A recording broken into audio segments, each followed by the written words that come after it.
Hello everyone. सो आज gravitation के 5th video में हम लोग डिस्कस करने वाले हैं केपलर्स लॉज। ऑब्वियसली हम लोग ऑर्डर से नहीं जा रहे जिस ऑर्डर से जाना चाहिए था, बिकॉज सबसे पहले यूनिवर्सल लॉ ऑफ ग्रेविटेशन और फिर केपलर्स लॉ ऐसे जाना चाहिए, बट हम लोगों ने पहले ही काफ़ी कुछ डिस्कस कर लिया है जो कि आगे का पार्ट है। तो आज हम लोग डिस्कस करने वाले केपलर के लॉज। ऑब्वियसली आप नोट्स बना रहे हो, नोट्स चलते हैं, उसमें ऑर्डर ज़रूरी नहीं है, टॉपिक से सारे कवर हो रहे हैं ये ज़रूरी है, ठीक है। सो केपलर के जितने लॉज हैं वो बेस्ड हैं प्लैनेटरी मोशन पे। Kepler's laws on planetary motion, laws of planetary motion, planets के मोशन पर। प्लैनेट्स अपना मोशन कैसे करते हैं, किस स्पीड से रिवॉल्व करते हैं, क्या एरिया कवर करते हैं, मतलब बहुत सारी कैलकुलेशन है इनमें। हमने अभी 10th में काफ़ी कुछ देखा है, बस हमने लॉज को पढ़ा, रट लिया और ख़त्म कर दिया। बट वहाँ पे जो पॉइंट्स दिए गए थे उन पे हम लोगों ने इतना जोर नहीं दिया था, चाहे वो एलिप्स के पॉइंट्स हो, वहाँ पे मतलब चीज़ें दी गई थी, बट टेक्स्ट बुक में शॉर्ट में दिया गया था। बिकॉज टेक्स्ट बुक वाले एक्सपेक्ट करते हैं कि टीचर्स जिनको बताना है डीप में वो बताएं, और जो चाहते हैं कि लॉ रटवा दें और अब बात आगे बढ़ाएं उन लोग ना बताएं। तो हम लोग तो हमेशा से स्मार्ट वर्क पे बिलीव करते, तो इसलिए हम लोगों ने 10वीं में उतना डीप में नहीं देखा। अब आज देखो केपलर के लॉस का एक अलग से वीडियो बना है, और लास्ट ईयर केपलर के लॉस 3 मिनट या 5 मिनट में बताए थे, है ना, शॉर्ट में, वो भी गलत सारे लॉस गलत है, ठीक है। बिकॉज आपको मालूम ही नहीं ना उस लॉ का मतलब क्या है, वो तो बस ऐसे ही बता दिया कि सन फोकस पे रहता है। क्या फोकस, कौन सा फोकस, कहाँ का फोकस, कुछ नहीं, ठीक है। फिर line joining the planet and the sun sweeps equal area, equal area करता है सर, यूनिफॉर्म मोशन करता है, हमने बोल दिया नहीं, यूनिफॉर्म मोशन नहीं करता है वो, फिर क्या करता है बताएंगे, ठीक है। फिर थर्ड हमने क्या बोल दिया, T square is directly proportional to R cube, वो भी गलत था, T square is directly proportional to A cube आएगा। अब ए क्या है, वही तो नई चीज़ है, ठीक है। सो चीज़ें जैसे जैसे आपका लेवल बढ़ता है वैसे वैसे चीज़ें बताई जाएँ तो ज़्यादा बेटर रहती है, क्योंकि अगर 10th में आपको हम कितना भी डीप में बता दें बट लास्ट में वही काम आप करते, लॉस को रटते और जाते, तो इसलिए 10th में बताया ही नहीं जाता कि चलो लॉ रटवा दो, इतना काफ़ी है इसके लिए। वैसे भी 11वीं में तो ये सीख ही लेगा, ठीक है, वरना मतलब कुछ जगह पे तो 11वीं में भी रटवा देते और बात आगे बढ़ा देते, बट ऐसा नहीं है, अच्छे से करना चाहिए। सो केपलर का पहला लॉ हम लोग देखते हैं, फर्स्ट लॉ। क्या है first law? All planet move in elliptical orbit around the sun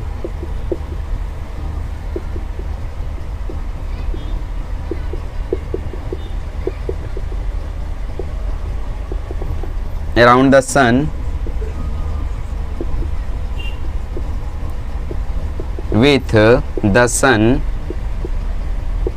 is at one of the foci of the ellipse।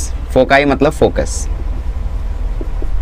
One of the foci क्यों लिखा है? फोकस मतलब सिंगुलर, फोकाई मतलब प्लूरल, तो एलिप्स पे दो फोकस होते हैं, तो इसलिए वहाँ पे फोकाई लिखा गया। तो 2 फोकस में से एक फोकस पर अपना सन होता है, तो इसलिए foci, one of the foci, किसी एक फोकाई पर सन रहता है, ठीक है, ऑफ द एलिप्स। ये हमारा केपलर का फर्स्ट लॉ है। अब ऑब्वियस सी बात है, आपको डेफिनेशन बदला दिख रहा है, आपको कहीं कहीं पर आपको इसका लॉ ऐसे भी दिखेगा कि all planet move in a closed elliptical orbit. यहाँ पे क्लोज्ड वर्ड यूज नहीं किया, बट मे भी आपको दिखे कहीं कहीं पर, ठीक है। सो उससे पहले हम लोग थोड़ा सा एलिप्स के बारे में डिस्कशन कर लें। ऑब्वियस ही बात है आप एलिप्स के बारे में नहीं जानते रहोगे, बिकॉज अभी तक मैंने कोनिक सेक्शन चैप्टर को नहीं पढ़ाया है, हमने कहीं और से पढ़ रखा है, ठीक है, कोई बात नहीं। बट नीट वालों का क्या, तो नीट वालों और जेई वालों दोनों देखो, ठीक है, और बोर्ड वालों भी, बोर्ड वाले तो स्पेशल हैं यार, नीट जेई वाले फालतू में देखो। सो एलिप्स क्या होता है? एलिप्स का इक्वेशन होता है X square upon A square plus Y square upon B square is equals to 1। Circle का इक्वेशन होता है X square plus Y square is equals to A square, या फिर कुछ लोग आर स्क्वायर भी लिखते हैं। आर मतलब रेडियस, अब रेडियस को ही आप लोग ए से भी लिख सकते हो, क्यों बताता हूँ। ये किसका इक्वेशन है? ये एलिप्स का इक्वेशन है। उसके नीचे किसका इक्वेशन है? सर्कल का इक्वेशन है, ठीक है। सो ये मैं बनाता हूँ एक एलिप्स, सुंदर सा, ज़्यादा सुंदर बन गया ना, जस्ट वेट। सो एलिप्स आप लोग जानते हो थोड़ा सा पोटैटो टाइप का होता है। सो देखते हैं, अब ठीक ठाक लग रहा है, ठीक है।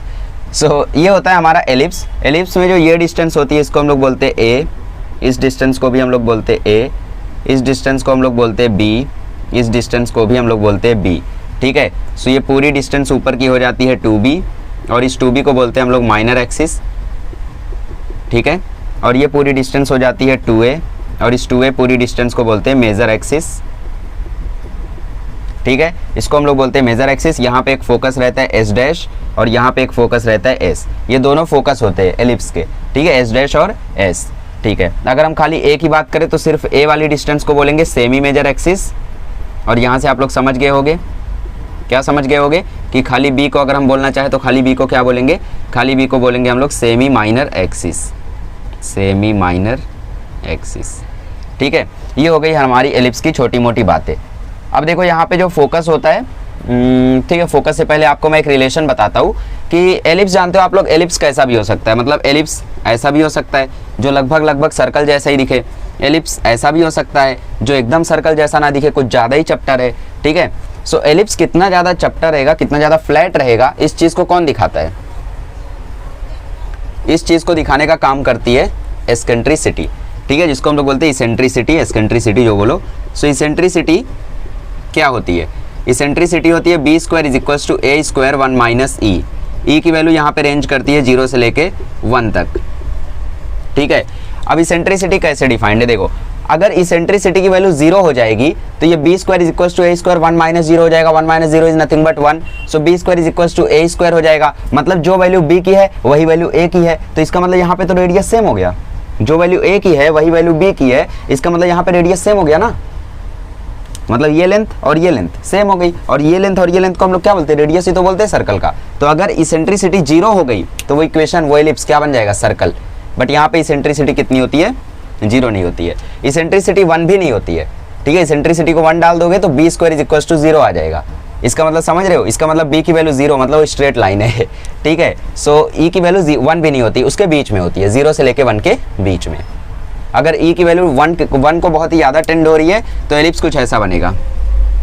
ठीक है, ई की वैल्यू 0 को बहुत ज़्यादा टेंड हो रही है तो एलिप्स सर्कुलर बनेगा, ऐसा।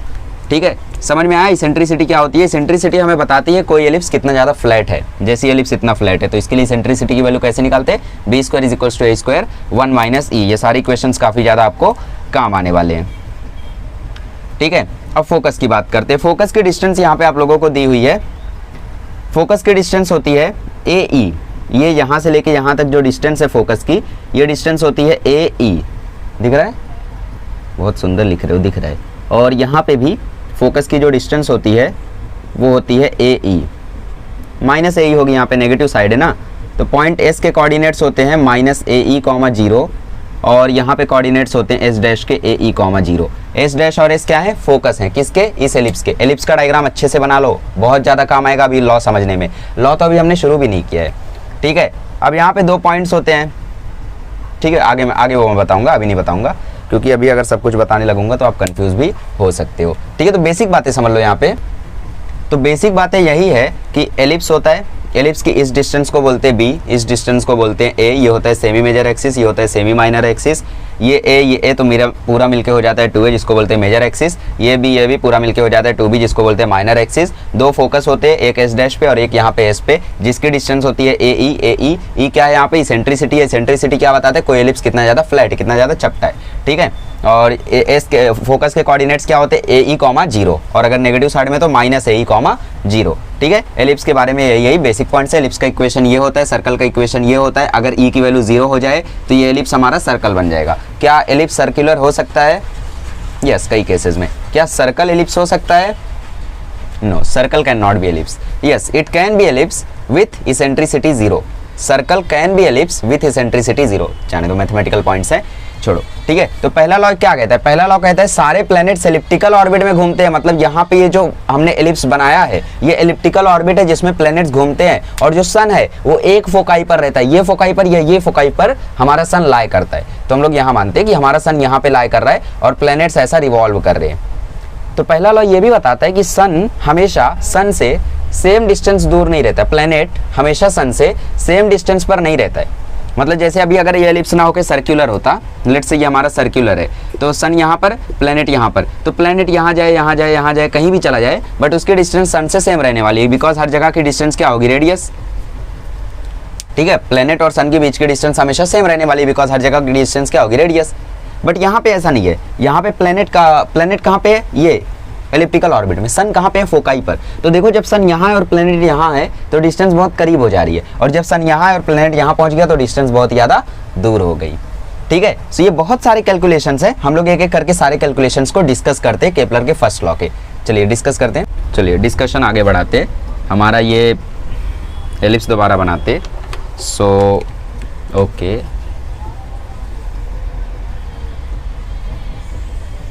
ये हो गया हमारा एलिप्स।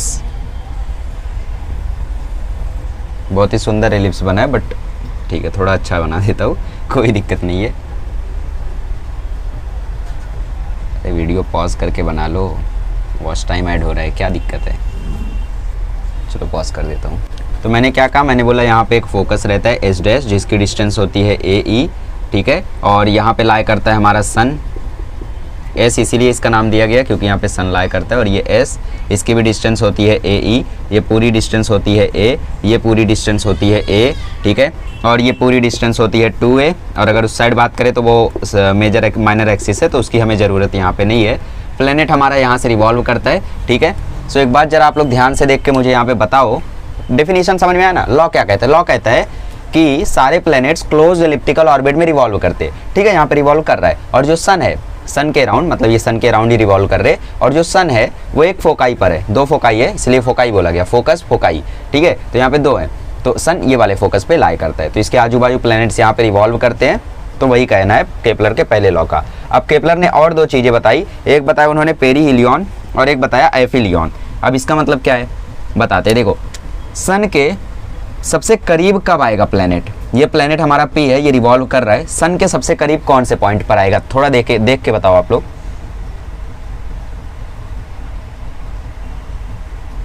सोचो, सन के सबसे करीब यहाँ पे आएगा, जब प्लैनेट पी यहाँ पे पहुँच जाएगा तो ये सबसे करीबी डिस्टेंस होगी। लेट्स से ये डिस्टेंस है आर, तो यहाँ पे सबसे करीब होगा किसके, सन के, कौन, प्लैनेट। तो प्लैनेट जब सन के बहुत ज़्यादा क्लोजेस्ट होगा तब उस डिस्टेंस को हम लोग बोलेंगे पेरीहिलियन।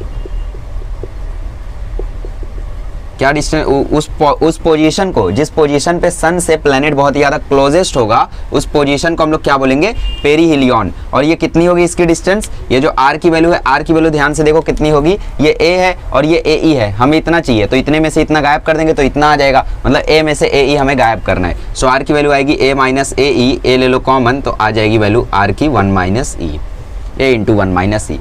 तो प्लैनेट जब सन से बहुत ज़्यादा क्लोजेस्ट होता है तो उस पोजीशन को हम लोग बोलते हैं पेरीहिलियन। और जब बहुत ज़्यादा दूर रहता है, सबसे ज़्यादा दूर कब रहेगा, देखो ध्यान से देख के बताओ, सबसे ज़्यादा दूर आई थिंक यहाँ पे रहेगा, क्योंकि ये पॉइंट पे भी देखो नज़दीक है, ये पॉइंट पे भी नज़दीक है, सबसे ज़्यादा दूर यही पॉइंट पर है। तो जब प्लैनेट भी यहाँ पे आ जाएगा, मतलब प्लैनेट और सन एकदम फारदेस्ट हो जाएंगे, दूर हो जाएंगे, farthest. So at that position, जब सन से प्लैनेट बहुत ज़्यादा दूर हो जाता है तो उस पोजीशन को हम लोग बोलते हैं एफिलियन, ठीक है, एफिलियन। इसको एफओजी भी बोलते हैं, ठीक है, जाने दो, छोड़ो, बाद में बताता हूँ मैं आपको। ओके, सो यहाँ पे देखो आर की वैल्यू क्या होगी, यहाँ पे हमें आर की वैल्यू चाहिए। देखो आर की वैल्यू है क्या एक्चुअल में, थोड़ा डायग्राम में देखो, सन और प्लैनेट के बीच की डिस्टेंस, तो आर की वैल्यू पूरी ये है, तो ये पूरा ए है और प्लस ए ई, तो आर की वैल्यू यहाँ पे हो जाएगी ए plus a E, A common ले लो तो यहाँ पे आ जाएगा 1 प्लस ई, ये हो गई आर की वैल्यू। तो सन जब बहुत ज़्यादा प्लैनेट के करीब होता है, मतलब प्लैनेट जब सन के बहुत ज़्यादा करीब होता है उस पोजीशन को बोलते हैं पेरीहिलियन। और सन जब प्लैनेट जब सन से बहुत ज़्यादा दूर होता है तो उसको हम लोग बोलते हैं एफिलियन। आर की वैल्यू वहाँ पे होती है ए 1 प्लस ई, ऑब्वियस ही बात है, दूर है तो प्लस और पास है तो माइनस, नज़दीक है ना तो माइनस तो करना ही पड़ेगा, ठीक है, ऐसा मतलब याद कर सकते हो। तो ये हो गया केपलर का फर्स्ट लॉ इन डिटेल। इतनी सारी कैलकुलेशंस दी थी केपलर ने। अब आपकी टेक्स्ट बुक में यहाँ पे आर वार की कुछ वैल्यू नहीं दी हुई है, टेक्स्ट बुक वाले एक्सपेक्ट करते हैं कि सब कुछ टीचर बताए, वो बस छोटी चीज़ लिख के दे देंगे और एक्सपेक्ट करेंगे कि टीचर्स आपको सब कुछ बताएं, ठीक है। चलिए ठीक है, कोई नहीं, बता देंगे। आगे बढ़ते हैं और केपलर का सेकंड लॉ देखते हैं।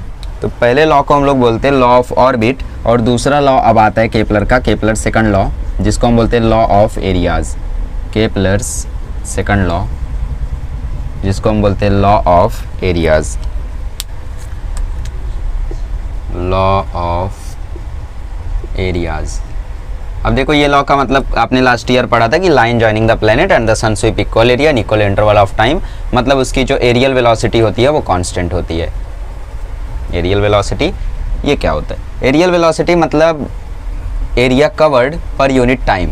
एरियल वेलोसिटी मतलब D A by D T, कितना एरिया वो कवर करता है दिए गए टाइम में उसको। तो यहाँ पे D A by D T constant होता है, मतलब ये चेंज नहीं होता है, जितना एरिया वो गिवन टाइम में कवर करेगा वो बाद में भी उतना ही एरिया कवर करेगा। बट हम लोग क्या समझते थे, मतलब मैं भी वही समझता था 11th में आने के बाद हमें पता चला, ठीक है। सो हर कोई ऐसे ही समझता है, छोड़ो जाने दो। So Kepler second law of areas क्या कहते हैं, line that joins a planet and the sun swept equal area, the line that joins the planet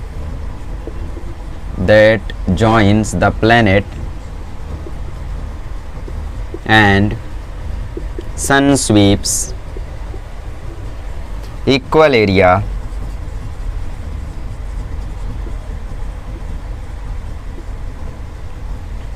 in equal interval of time, ठीक है।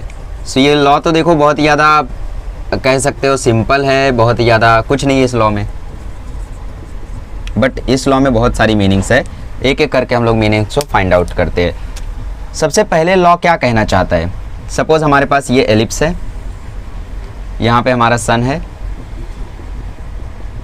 ठीक है, SUN वाला, और यहाँ पे हमारा प्लेनेट है। सो केपलर का सेकंड लॉ कहना क्या चाहता है, केपलर का सेकंड लॉ ये कहना चाहता है कि जब प्लेनेट सन के पास होता है तो उसकी स्पीड बहुत ज़्यादा होती है, मतलब ये जो एरिया वो कवर करेगा ये बहुत ही तेज़ी से करेगा, और जब प्लेनेट सन से दूर चला जाएगा तो उसकी स्पीड बहुत ही कम हो जाती है, वहाँ पे वो बहुत ही कम एरिया कवर करेगा, मतलब बहुत ही कम ऑर्बिट तक चलेगा। ये जो डिस्टेंस है, ये जो आर्क की डिस्टेंस है, ये डिस्टेंस उसकी बहुत कम रहेगी जब सन से दूर जाएगा तब, और जब सन के करीब रहेगा तब ज़्यादा रहेगी। ये किसका कहना है, केपलर के सेकंड लॉ का, ठीक है। थोड़ा डीप में समझा रहा हूँ मैं आपको लॉ। देखो लॉ का पहला मीनिंग क्या है कि planet do not revolve around the sun with constant speed.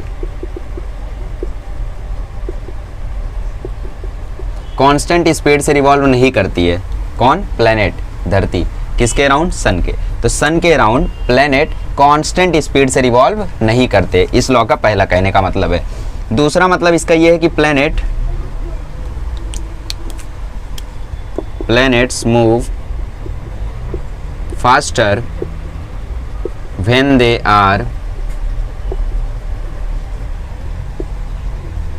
closest, या फिर closer, या फिर ऐसा लिखो when, ठीक है, when they are near the sun,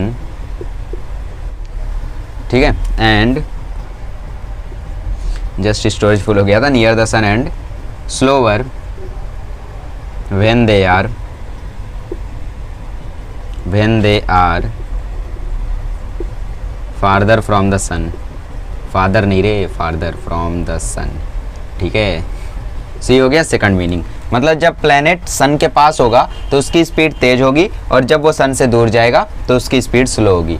क्यों हो रहा है ऐसा बताऊंगा अभी ठीक है, बहुत सस्पेंड है। आखिरी, ज़्यादा सस्पेंस नहीं, आखिरी, the areal velocity of the planet is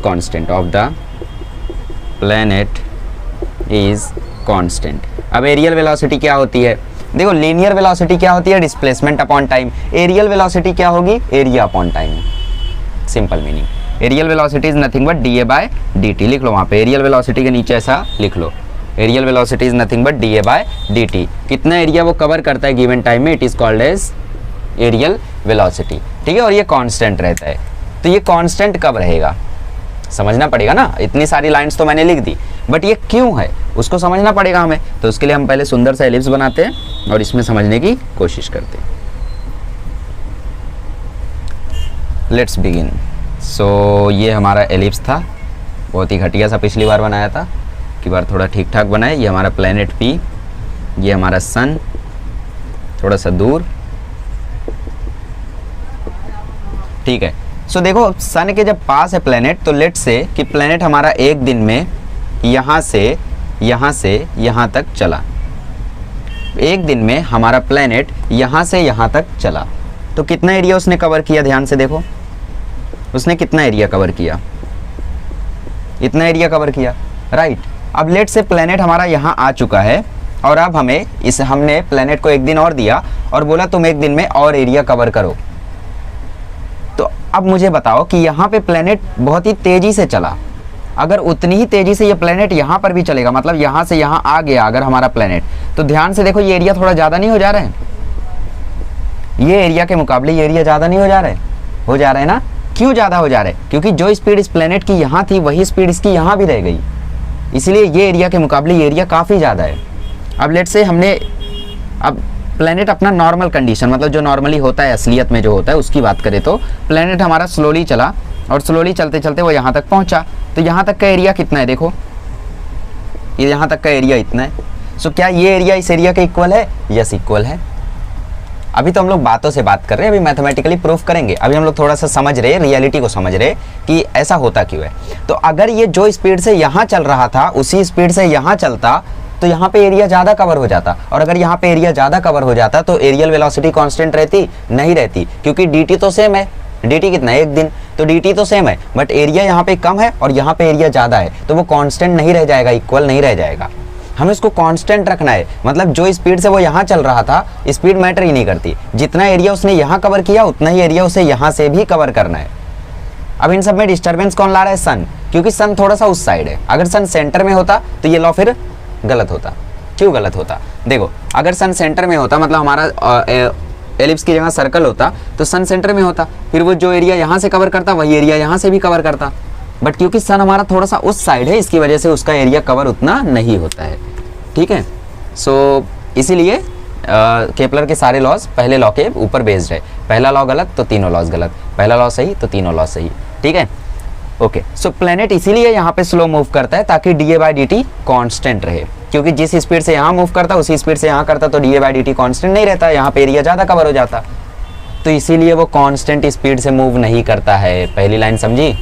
दूसरी लाइन, अब ये भी समझ गया होगा कि तेजी से क्यों मूव करता है जब सन के पास रहता है? ताकि dA/dt कांस्टेंट रहे, और अगर ऐसे मूव करेगा तो dA/dt कांस्टेंट रहेगा ही। तीनों लाइन समझी? चलो, सो आई होप आप लोगों को तीनों लाइन अच्छे से समझ में आ गई होगी। अब हम लोग इसका प्रूफ देखते हैं। चलो, बोल तो दिया आपने कि dA/dt कांस्टेंट रहेगा, हमें प्रूफ करके बताओ कि dA/dt कांस्टेंट है। वैसे फील आ गया होगा सबको कि कांस्टेंट रहेगा, बट करके देखते एक बार कैसे होगा। ठीक है, चलिए। सो केपलर का सेकंड लॉ हमने देख लिया, उसका प्रूफ देखने जा रहे हैं हम लोग। सो सेकंड लॉ क्या कहते हैं कि लेट से हमारे पास ये एलिप्टिकल ऑर्बिट है, यहाँ पे हमारे पास सन है और यहाँ पे हमारे पास प्लेनेट है। प्लेनेट यहाँ से यहाँ मूव किया, फिर यहाँ से यहाँ मूव किया और फिर यहाँ से यहाँ मूव किया। ठीक है, सो जो एरिया उसने यहाँ पे कवर किया पर यूनिट टाइम, वही एरिया वो यहाँ पे कवर करेगा पर यूनिट टाइम, वही एरिया वो यहाँ पर भी कवर करेगा पर यूनिट टाइम। ठीक है, मतलब अगर हम इसको A1 बोले, इसको हम लोग A2 बोले और इसको हम लोग A3 बोले, सो A1/T1 इक्वल होगा A2/T2 इक्वल होगा A3/T3 के। ठीक है, रेशियो इनका इक्वल होगा और ये होंगे कॉन्स्टेंट्स, इसमें कोई वेरिएबल नहीं होगा। तो यही था हमारा केपलर के पहले लॉ का मतलब। अब इसका प्रूफ देखते हैं, प्रूफ कैसे आएगा। देखो, लेट से हमारे पास ये एलिप्स है या फिर एलिप्टिकल ऑर्बिट है। A1/T1 कैसे आया? एरियल वेलोसिटी है ना, यही तो area upon time, area upon time, area upon time is nothing but aerial velocity. ठीक है, तो ऐसे छोटे मोटे डाउट्स नहीं रखने का। सो ये हो गया हमारा एलिप्स। रुको, एक काम कर दो, पूरा रफ करके दोबारा बता दो। ये समझा ना? सेकंड लॉ का यही कहना है कि A1/T1 equal to A2/T2 is equal to A3/T3। ठीक है, प्रूफ दिखाता हूँ। चलिए, सो फाइनली अब हम लोग प्रूफ देखते हैं। Proof for law of areas. ठीक है, सो ये आया हमारे पास दोबारा से एलिप्स, इतना घटिया एलिप्स, ओपी क्या एलिप्स है। ठीक है, सो ये हो गया हमारा एलिप्स और यहाँ पे हमारा प्लेनेट है। लेट से प्लेनेट, ठीक है, यहाँ पे हमारा प्लेनेट है, ये हमारा सन है फोकाई पर। ठीक है, और प्लेनेट ने यहाँ से यहाँ तक की डिस्टेंस को मूव किया और हमें प्रूफ करना है कि dA/dt कांस्टेंट है, मतलब हमें यहाँ पे बहुत ही छोटा सा एरिया लेना है और बहुत ही छोटा सा टाइम t लेना है। ठीक है, ओके। ये सन है और ये डॉटर, अरे प्लेनेट भाई क्या बोल रहे हो, सन और प्लेनेट। ठीक है, सो सबसे पहले यहाँ पे मुझे ये बताओ कि डिस्टेंस कितना मूव करेगा प्लेनेट टाइम t में। Distance moved by the planet in time t, planet in time t, time t में वो कितना डिस्टेंस मूव करेगा। सो v इज इक्वल्स टू क्या होगा? v इज इक्वल्स टू होगा डिस्टेंस अपॉन टाइम। तो डिस्टेंस वो कितना मूव करेगा? v into T, velocity into time, but यहाँ पे टाइम बहुत छोटा है तो मतलब वो कितना डिस्टेंस मूव करेगा? v dt। इतना समझा? सो डिस्टेंस वो कितना मूव करेगा? v dt। ठीक है, so distance moved by the planet is v dt। V D T वो डिस्टेंस मूव करेगा। ओके, मतलब यहाँ से यहाँ तक वो एक्चुअली मैंने बहुत ही बड़ा दिखा दिया है, इतनी बड़ी डिस्टेंस नहीं होगी, वो आपको समझ में आया इसके लिए मैंने बताया। एक्चुअल में कैसा होगा, एक्चुअल में देखो सपोज ये एलिप्स है, ये सन है, तो डिस्टेंस इतनी होगी, ये दिख रही है ये डिस्टेंस होगी ओरिजिनल में, बट हमने थोड़ा सा बड़ा दिखाया ताकि आपको समझ में आए। तो इसको हम लोग थोड़ा सा बाहर निकालते हैं, ठीक है। ये है सन और ये है हमारा आर्क, ये डिस्टेंस कितनी है वी डी टी, ओके। और ओके कोई बात नहीं, ये है प्लैनेट और यहाँ पे भी है प्लैनेट, यहाँ से यहाँ वो गया है, वी डी टी डिस्टेंस उसने कवर की है। क्या ये आपको एक ट्रायंगल दिख रहा है, ये है सन, क्या आपको ये एक ट्रायंगल दिख रहा है? आपको लगेगा कि ये ट्रायंगल नहीं है, बट ये है, क्योंकि टाइम कितना है dt टाइम में वो कितना डिस्टेंस मूव करेगा, dt टाइम में वो इतनी डिस्टेंस मूव करेगा। और अगर हम इतनी डिस्टेंस को बाहर निकाले तो ये आर्क नहीं दिख रहा है, ये एक स्ट्रेट लाइन ही दिख रहा है। तो इतनी टाइम में वो जितना भी डिस्टेंस कवर करेगा वो एक आर्क के फॉर्म में नहीं होगा, वो स्ट्रेट लाइन के फॉर्म में होगा। इसका मतलब ये जो आपको आर्क दिख रहा है ये आर्क नहीं होगा, ये स्ट्रेट लाइन होगा। तो यहाँ पे एक ट्रायंगल बनेगा, ठीक है, ये कुछ ऐसा ट्रायंगल बनेगा। ओके ओके कोई बात नहीं। तो हमें पता क्या करना है, हमें पता करना है एरिया, इस ट्रायंगल का एरिया हम लोग निकालेंगे और इसके एरिया को फिर हम लोग कंपेयर करेंगे, आगे चल के मैं बताऊंगा क्या करना है। एरिया को कंपेयर करेंगे और फिर कांस्टेंट प्रूफ करेंगे D A by D T को, ठीक है। सो इसका एरिया कैसे निकालेंगे, area of triangle. So area of triangle क्या होता है, एरिया ऑफ ट्रायंगल होता है half into base into height. इस ट्रायंगल का ना तो आपको बेस पता है ना तो हाइट पता है, तो पता करते हैं ना, कोई दिक्कत नहीं है, पता कर लेंगे। Half into base into height, base तो देखो आर रहने वाला है, ठीक है। सो बेस तो हो गया आर, हाइट कितनी होगी, लेट्स से ये हमारी हाइट एच है, ठीक है। सो ये हाइट कितनी होगी, ये 90 डिग्री है, लेट्स से ये एंगल थीटा है, तो ये वाला एंगल कितना होगा, थोड़ा सा इसको मैं एक्सपांड कर दूं, यह दिख रहा है, ये अगर थीटा है तो ये एंगल होगा 180 माइनस थीटा। बहुत बढ़िया, अद्भुत, शानदार, ठीक है। फिर से बनाते हो, देखो एक्चुअली बड़ा इसीलिए बनाया जाता है ताकि आपको समझ में आए, ठीक है। सो यहाँ पे हमारा सन था, सन के बाल बनाना जरूरी है, बार बार चेहरा भी बनाएंगे अब की बार। ओहो, दुखी नहीं खुश ओके फालतू बात नहीं। सो यहाँ पे हमारा प्लेनेट था, यहाँ पे हमारा प्लेनेट था, ये था एच, ये था वी डी टी, है ना, टाइम टी में इतना डिस्टेंस उसने कवर किया, ये देखो वी डी टी हम लोगों ने निकाला है, ओके। और ये डिस्टेंस है हमारा आर, बेस, हाइट कितनी है भाई हमें पता करना है। लेट्स से ये हमारा एंगल थीटा है, तो ये लीनियर पेयर से ये वाला एंगल हो जाएगा 180 माइनस थीटा, ये हमारा परपेंडिकुलर है, तो यहाँ से साइन 180 माइनस थीटा की मुझे वैल्यू बताओ, साइन 180 माइनस थीटा की वैल्यू यहाँ से क्या होगी, साइन 180 माइनस थीटा की वैल्यू यहाँ से होगी अपोजिट, मतलब एच अपॉन हाइपोटेनस, हाइपोटेनस मतलब 90 के सामने वाला, 90 के सामने वी डी टी। और ये आर्क नहीं है, ये आर्क नहीं है, मैंने ऑलरेडी आपको बता दिया, dt डिस्टेंस हो, बहुत ही कम डिस्टेंस ट्रेवल करेगा, तो उतनी कम डिस्टेंस में उतने कम टाइम में जो भी डिस्टेंस वो ट्रेवल करेगा वो आर्क नहीं, स्ट्रेट लाइन के फॉर्म में होगा। सो ये होगा V D T, sine 180 minus theta, sine theta होता है, आपको पता नहीं है पर होता है, मान लो, ठीक है, is equal to H upon V D T. तो एच की वैल्यू यहाँ से हमें दिख रही है V D T sine theta, so H की वैल्यू आ गई V D T sine theta, so H की वैल्यू हमें मिल गई V D T sine theta. अब करना क्या है इसका, इस कहानी को अब यहीं पे करना है आपको स्टॉप। अब मैं थोड़ा सा आपको पुरानी बातें याद दिलाऊंगा। याद करो हमने एक टॉर्क नाम का टॉपिक पढ़ा था। टॉर्क होता क्या है, टॉर्क वो क्वांटिटी है जो कि एंगुलर मोमेंटम को चेंज करता है। टॉर्क वो क्वांटिटी है जो कि एंगुलर मोमेंटम को चेंज करता है, याद करो बताया था मैंने। फोर्स वो क्वांटिटी है जो लीनियर मोमेंटम को चेंज करता है, ये भी बताया था मैंने उसी वीडियो में। टॉर्क वाला वीडियो ओपन करो, वहाँ पे मैंने ये चीज़ पहले ही बता दी आप लोगों को। टॉर्क का सबसे सिंपल डेफिनेशन कि torque is that quantity which changes the angular momentum. यहाँ पे टॉर्क कितना प्रोड्यूस होगा, देखो ये हमारा आर वेक्टर है और ये प्लेनेट से सन की तरफ लगेगा ग्रेविटेशनल फोर्स, तो आर वेक्टर उस तरफ, प्लेनेट का ग्रेविटेशनल फोर्स इस तरफ, दोनों के बीच में एंगल बन रहा है 180 डिग्री। तो टॉर्क का फॉर्मूला होता है आर क्रॉस एफ, सो ये आएगा आर एफ साइन थीटा की वैल्यू क्या होगी, आर वेक्टर है उस तरफ, ग्रेविटेशनल फोर्स लग रहा है इस तरफ, अट्रैक्शन फोर्स है तो ऑब्वियस सी बात है इसी तरफ लगेगा, ठीक है। सो ये बनेगा 180 degree, sine 180 is nothing but 0, तो ये वैल्यू क्या हो जाएगा 0। सो टॉर्क की वैल्यू यहाँ पे आ गई 0। अब मैंने बोला टॉर्क वो क्वांटिटी है जो कि एंगुलर मोमेंटम को चेंज करती है, टॉर्क वो क्वांटिटी है जो कि एंगुलर मोमेंटम को चेंज करती है, बट यहाँ पे तो टॉर्क की वैल्यू 0 है, मतलब एंगुलर मोमेंटम यहाँ पे क्या है, कांस्टेंट है, तो इसका मतलब L की वैल्यू क्या है यहाँ पे 0, ठीक है। सो यहाँ पे L कांस्टेंट होगा, L कांस्टेंट होगा मतलब L नेट 0 होगा। L क्या है, एंगुलर मोमेंटम, ठीक है। अब L होता है आर क्रॉस पी, ये भी चीज़ मैंने उस वीडियो में बताया टॉर्क वाले में, जाके देख लो, ठीक है। सो ये हो जाएगा R M V sine theta. अब प्लेनेट और आर के बीच में कौन सा एंगल बन रहा है, ध्यान से देखो, ये एंगल और ये एंगल कितना बन रहा है, ऑब्वियस सी बात है यार, कब से देख रहे हो जान गए होगे, ये एंगल बनता है 90 डिग्री का। सो ये हो गया sine 90। So R M V sine 90 और साइन 90 होता है 1, मतलब एल की वैल्यू आ गई M V R. L net 0 था, इसका मतलब एल कांस्टेंट था, और अगर एल कांस्टेंट था तो जो एल से वैल्यू आई वो भी कांस्टेंट होगी, ठीक है। सो क्या हम किसी तरह यहाँ पे एम वी आर ला सकते हैं? वैसे साइन थीटा को गायब करने की जरूरत नहीं थी, साइन थीटा को रहने दो। क्यों पता है? क्योंकि ये एंगल 90 डिग्री नहीं भी हो सकता है, एक्चुअली होगा ही नहीं 90 डिग्री, क्योंकि ये एक एलिप्स है। सर्कल होता तो यहाँ से यहाँ तक 90 डिग्री बन जाता, बट ये एलिप्स है, ये क्या है, एलिप्स है, तो यहाँ पे 90 डिग्री नहीं बनेगा, ये ऐसा, तो ये थोड़ा सा ऑब्ट्यूस एंगल बनेगा। तो यहाँ पे हम लोग इसको ऐसे ही रहने देते, R M V sine theta which is nothing but constant, R M V sine theta is constant, ठीक है। सो किसी तरीके से हम लोग यहाँ पे M V R sine theta बना सकते हैं। सो ऊपर नीचे एम से मल्टीप्लाई कर लो, हो जाएगा फिर। सी हो गया half M V R sine theta D T upon M, ठीक है। M V R sine theta की वैल्यू आप लोग जानते हो एल है, सी आ गया L by 2m।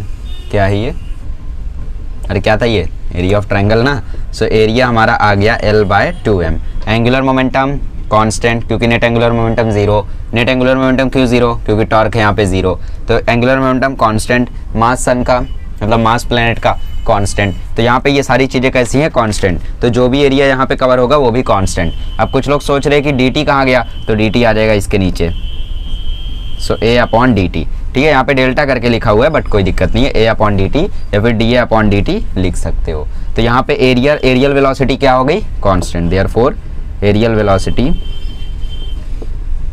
Is constant.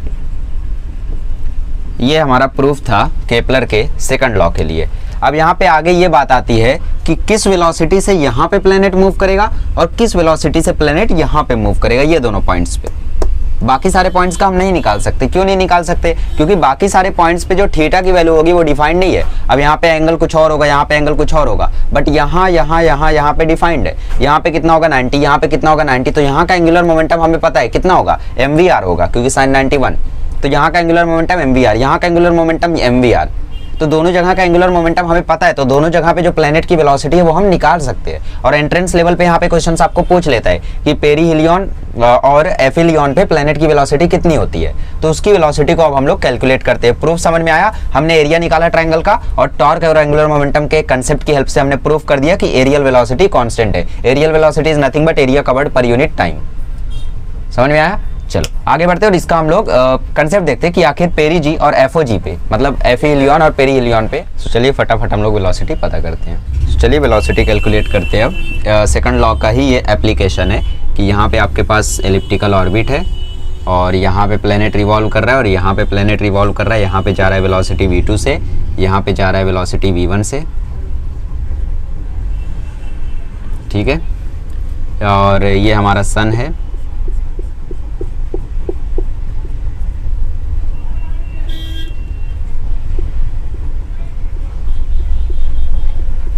ठीक है। ये डिस्टेंस है लेट्स से r2 और ये डिस्टेंस है r1। ये हमारा सन अब की बार इस वाले फोकस पर रखा हुआ है। ये पूरी डिस्टेंस है a, ये पूरी डिस्टेंस भी है a, ये फोकस तक की डिस्टेंस है ae और ये फोकस तक की डिस्टेंस है ae। तो यहाँ पे आप लोग समझ गए होंगे कि r1 की वैल्यू आएगी a प्लस ae, ये वाला a और ये वाला ae, तो r1 की वैल्यू आएगी a कॉमन 1 प्लस e और r2 की वैल्यू आएगी a माइनस ae, मतलब इसमें से इसको माइनस करोगे तो r2 आ जाएगा। सो a माइनस ae मतलब a कॉमन ले लोगे तो आ जाएगा 1 माइनस e। सो r1 r2 की वैल्यू हमें मिल गई। अब देखो दोनों जगह पर एंगुलर मोमेंटम सेम रहेगा, ठीक है। एंगुलर मोमेंटम कांस्टेंट है, एल नेट 0 है। अगर एल नेट 0 है मतलब L1 जो है वो L2 के इक्वल रहेगा, जो एंगुलर मोमेंटम यहाँ वही यहाँ पे। So mv1 r1 sine theta, mv1 r1 sine theta is equals to mv2 r2 sine theta, क्योंकि प्लेनेट तो वही है तो उसका मास तो चेंज होगा नहीं, मास कैंसल। v1 क्या है पता नहीं, r1 क्या है, r1 की वैल्यू हमें पता है a1 प्लस e। साइन 90 होगा यहाँ पे, साइन 90 इज 1। अरे भाई यहाँ पे 90 डिग्री का एंगल बनेगा ना, हालांकि ये एलिप्स है बट इस पॉइंट पर एंगल 90 डिग्री होगा। सर्कल के लिए हर पॉइंट पर 90 डिग्री होता है बट एलिप्स के लिए सिर्फ यहाँ पर, यहाँ पर, यहाँ पर, यहाँ पर। इसी पॉइंट पर होता है। V2 कितना है, V2 है A1 माइनस ई, मतलब R2 है A1 माइनस ई और बाजू में है V2, साइन 90 इज 1, ठीक है। सो यहाँ पे आपको V1 A1 प्लस ई और is equals to A1 minus E into V2 मिल गया है। अब यहाँ से काम नहीं बना, आपको क्या चाहिए, आपको V1 V2 की पूरी वैल्यू चाहिए। सो ये वैल्यू कैसे मिलेगी, हम लोग क्या करते हैं, हमारा प्लेनेट यहाँ पे है और हमारा प्लेनेट यहाँ पे है। ग्रेविटेशनल फोर्स कैसी फोर्स है, नॉन कंजर्वेटिव फोर्स, तो यहाँ पे टोटल एनर्जी कांस्टेंट रहेगी, तो यहाँ पे हम लोग कंजर्वेशन ऑफ मैकेनिकल एनर्जी लगा लेंगे, मतलब total energy at first point is equals to total energy at second point, E1 is equals to E2। So potential energy at 1 plus kinetic energy at initial final कर लो, EI is equals to EF, so is equals to U at F plus KE at F, ठीक है। So initial potential energy वहाँ पे कितनी होगी, वहाँ पे पोटेंशियल एनर्जी होगी minus GMM/R, gravitational potential energy minus GMM/R होती है, वो मैं अगले वीडियो में आपको बताऊंगा, ठीक है। So minus GM of sun plus mass of that planet upon R1, ठीक है। यहाँ पे R की वैल्यू कितनी है, यहाँ पे R की वैल्यू है A1 प्लस ई, ठीक है। चलो पहले R1 ही लिख देता हूँ, plus half mv square planet का V1 square is equals to ये आएगा minus GMS of M upon R2। यहाँ पे फाइनली क्या हो गया, फाइनली R की वैल्यू R2 हो गई plus kinetic energy half M V2 square, ठीक है। ओके, सो यहाँ से देख लो R1 की वैल्यू क्या आ जाएगी, R1 की वैल्यू आ जाएगी A1 plus E half M V1 square is equals to minus GMSM upon R2 की वैल्यू आ जाएगी A1 माइनस ई और ये आ जाएगा हाफ M V2 स्क्वायर। दिखाई दे रहा है, जिंदगी ब्लर नहीं दिखाई दे रहा होगा, ठीक है। चलो हाईलाइट कर देता हूँ। सो ये इक्वेशन हमें मिल गई। अब हमें क्या करना है, अब हमें यहाँ से V1 की वैल्यू लेनी है, आपको करना ही है, करना है तो करो वरना जाने दो। यहाँ से V1 की वैल्यू आप लोग निकालना और यहाँ पे V1 की वैल्यू रख देना, यहाँ से आप लोग V1 स्क्वायर की वैल्यू निकालना और यहाँ पे आप लोग रख देना। यहाँ पर जब V1 की जगह रखोगे तो आपको V2 मिल जाएगा, फिर जब V2 मिल जाएगा तब क्या करोगे, तो यहाँ पे V2 की वैल्यू डाल देना, V1 मिल जाएगा, ठीक है। V1 V2 की वैल्यू मैं आपको डायरेक्ट लिखा देता हूँ। सो वैल्यू बहुत आसान है, देखो V2 मतलब पेरीजी पे, पेरीजी मतलब पेरीहिलियन पे जो वैल्यू होती है वो होती है under root GMS upon A ऊपर प्लस नीचे माइनस, ई क्या है, इसेंट्रिसिटी, और V1 मतलब FOG पे, FOG मतलब एफिलियन पे, ठीक है। V1 इज इक्वल्स टू आता है under root GM upon A 1 minus E upon 1 plus E, ठीक है। ये वैल्यू आती है FOG पे, वो वैल्यू आती है पेरीजी पे, ठीक है। ये आती है FOG पे और वो वैल्यू आती है फेरीजी पे।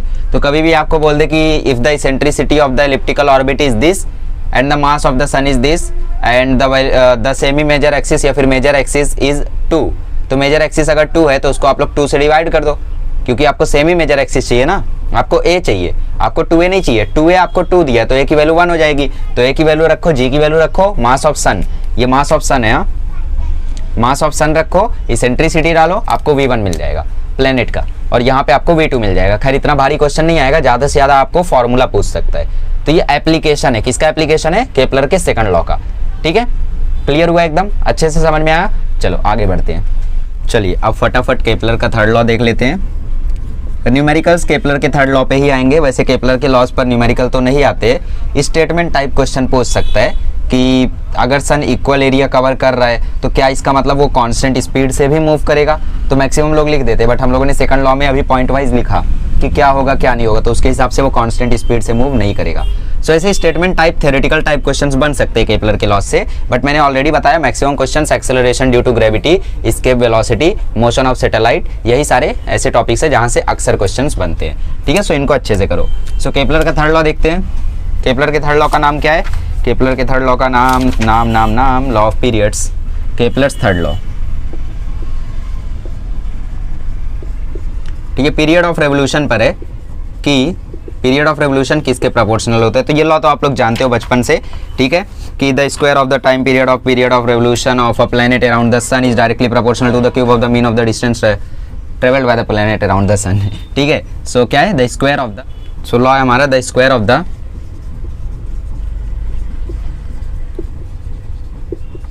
Time period of revolution of a planet around the sun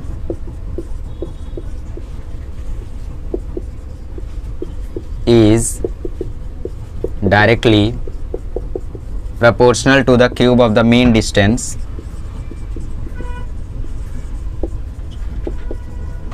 cube of the semi major axis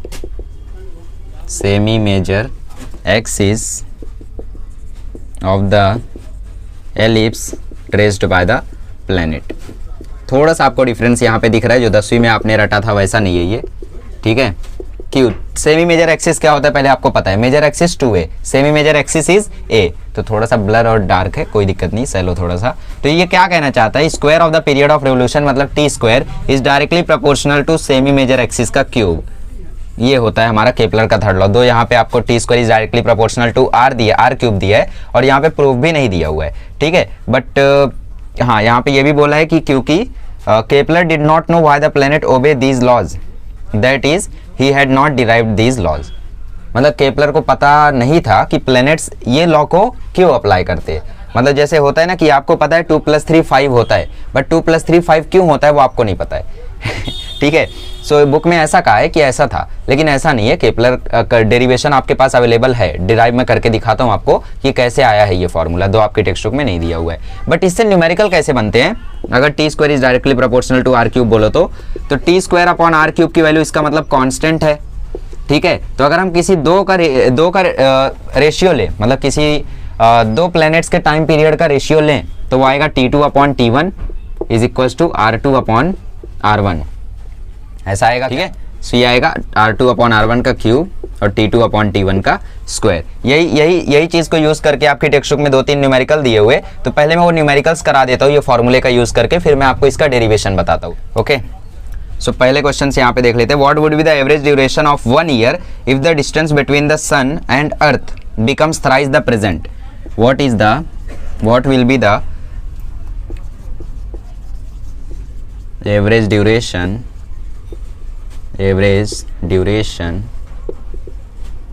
of year if the distance between sun।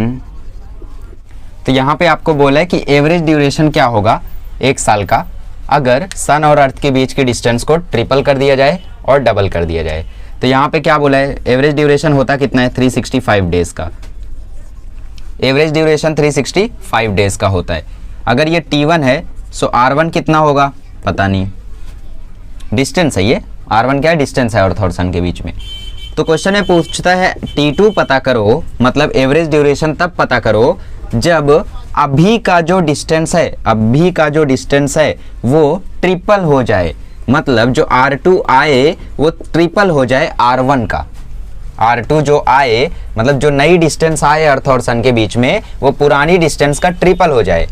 तो R2 और R1 के बीच में रिलेशन हमें मिल गया, तो करना ही क्या है, फॉर्मूला लगाओ। फॉर्मूला क्या है, T2 अपॉन T1 का स्क्वायर, यहाँ पे लिख देना by Kepler's third law is equals to R2 upon R1 का क्यूब।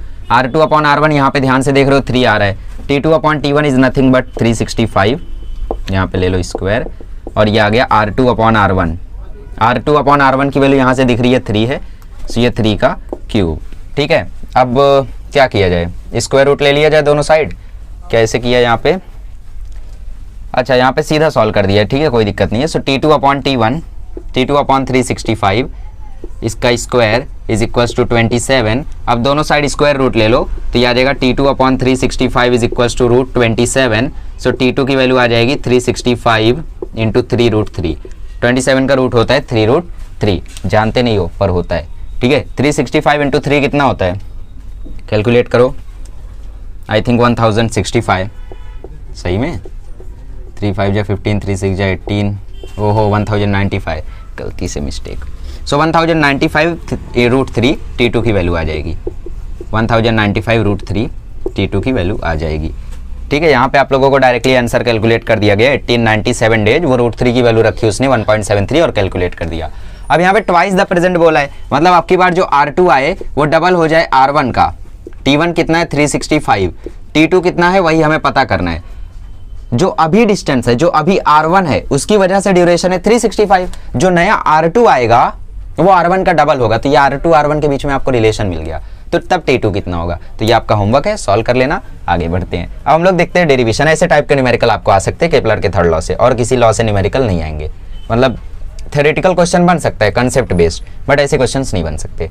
ठीक है, चलिए आगे बढ़ते हैं और अब हम लोग फाइनल चीज देखते हैं। चलिए पहले हम लोग इजी प्रूफ देखते हैं, प्रूफ फॉर थर्ड लॉ। अगर गलती से एग्जाम में आ गया, मतलब बोर्ड में आ गया, मतलब 11th के एग्जाम में, बोर्ड बोला करूँ तो एकदम 12th में मत चले जाया करो, 11th को भी बोल देता हूँ मैं कभी कभी भावनाओं में। सो थर्ड लॉ का प्रूफ क्या है, सपोज ये हमारा सर्कुलर ऑर्बिट है, इसमें मान लिया कि ऑर्बिट सर्कुलर है।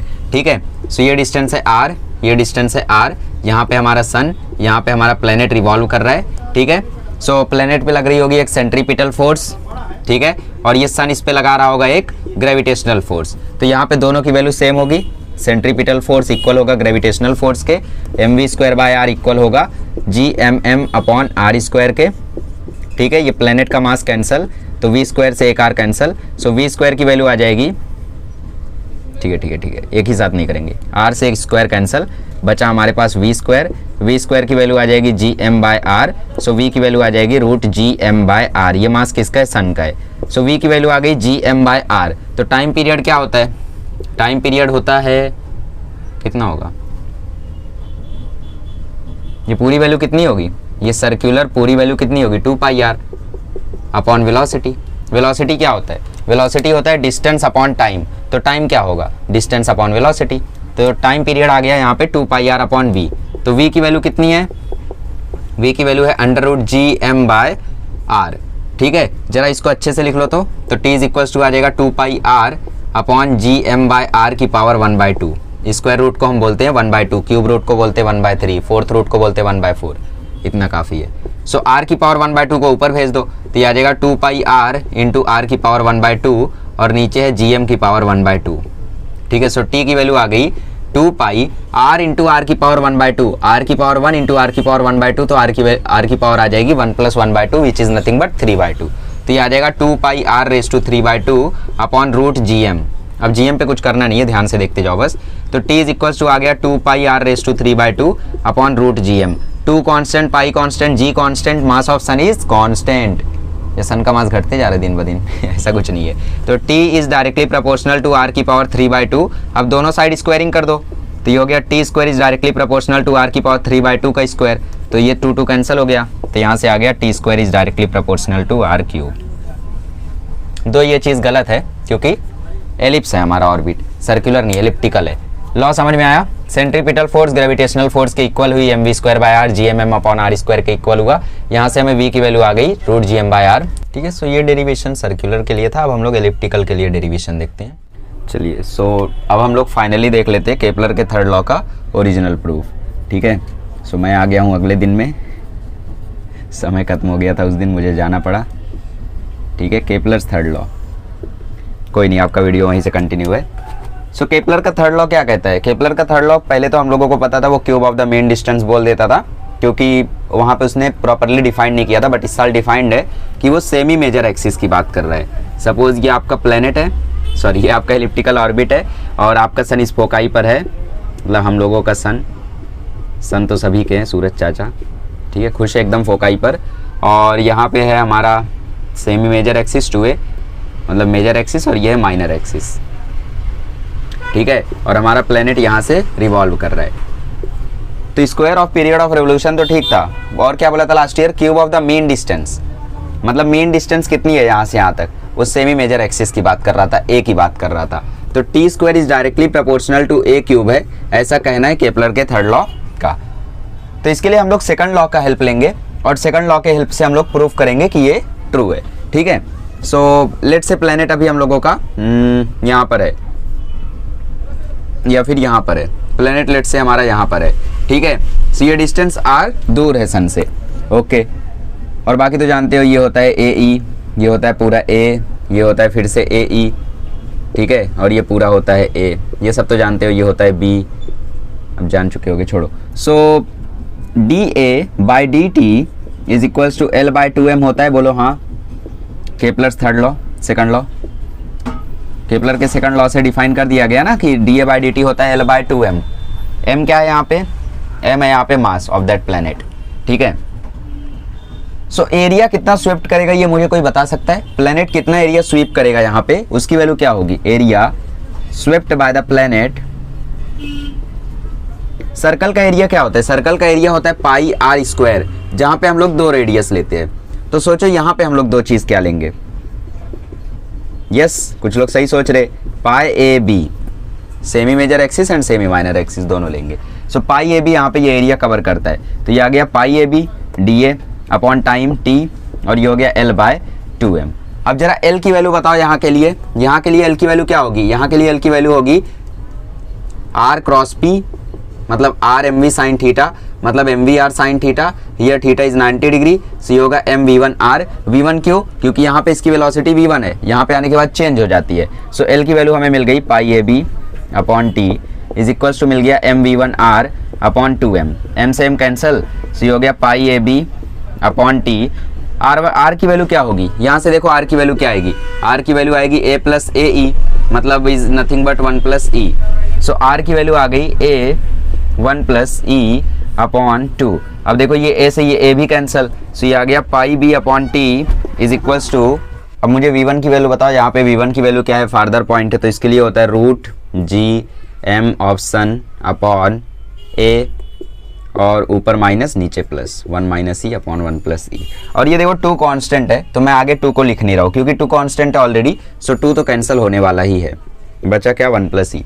स्क्वायरिंग कर दो दोनों साइड, चलो अच्छा 2 लिख देता हूँ, कुछ लोग नाराज हो रहे हैं। So pi square b square upon T square is equals to G M s, इधर से रूट उड़ेगा, so 1 minus e upon 1 plus ई, और यहाँ पे 1 प्लस ई बाय 4, इसका स्क्वायर भी, और नीचे आ गया ए। अब ये देखो 1 प्लस ई से एक 1 प्लस ई खत्म हो जाएगा, और बी स्क्वायर की जगह मैं क्या लिख सकता हूँ? याद करो, इसेंट्रिसिटी के लिए मैंने एक रिलेशन आपको बताया था, b square is equals to A square 1 minus e square, याद है? सो वही वैल्यू यहाँ पे डाल दो, तो pi square a square 1 minus e square upon T square is equals to G M S upon a 1 minus e 1 plus e upon 4। अब 1 minus ई के स्क्वायर को मैं क्या लिख सकता हूँ? ए स्क्वायर माइनस बी स्क्वायर के टर्म्स में मैं इसको ए माइनस बी और ए प्लस बी लिख सकता हूँ, तो ए माइनस बी वाला इससे कट जाएगा और ए प्लस बी वाला इससे कट जाएगा, सो कैंसिल हो गया सब कुछ, ठीक है। और बी स्क्वायर की जगह आया ए स्क्वायर। अब ये ए देखो यहाँ मल्टीप्लाई होगा, तो ये फाइनल इक्वेशन आ जाएगा pi square a cube upon T square, ये ए यहाँ पे मल्टीप्लाई हुआ, so pi square a cube upon T square is equals to G M S upon 4। Pi constant, g constant, m constant, 4 constant, तो मतलब a cube upon T square is equals to constant. इसका मतलब T square is directly proportional to A cube. समझ में आया? अरे भाई सब तो कांस्टेंट है। अच्छा टी स्क्वायर को वहाँ भेज दो, थोड़ा सा और बता देता हूँ, टी स्क्वायर को वहाँ भेज दो, तो ये आ जाएगा pi square a cube upon G M S is equals to T square by 4। तो 4 जी एम एस पाई सब कांस्टेंट है, तो इसका मतलब T square is directly proportional to A cube. समझ में आया? तो square of period of revolution is directly proportional to the cube of the semi major distance, semi major is a, ठीक है। तो ये है केपलर का थर्ड लॉ, ये है उसका ओरिजिनल डेरिवेशन, कहीं पे आएगा तो नहीं, बट फिर भी याद रख सकते हो स्टाइल मारने के लिए, ठीक है। चलिए अब अगले लेक्चर में मिलेंगे तो हम लोग डिस्कस करेंगे इसके वेलोसिटी वगैरह के बारे में और मोशन ऑफ सैटेलाइट के बारे में, ठीक है। चलिए थैंक यू सो मच।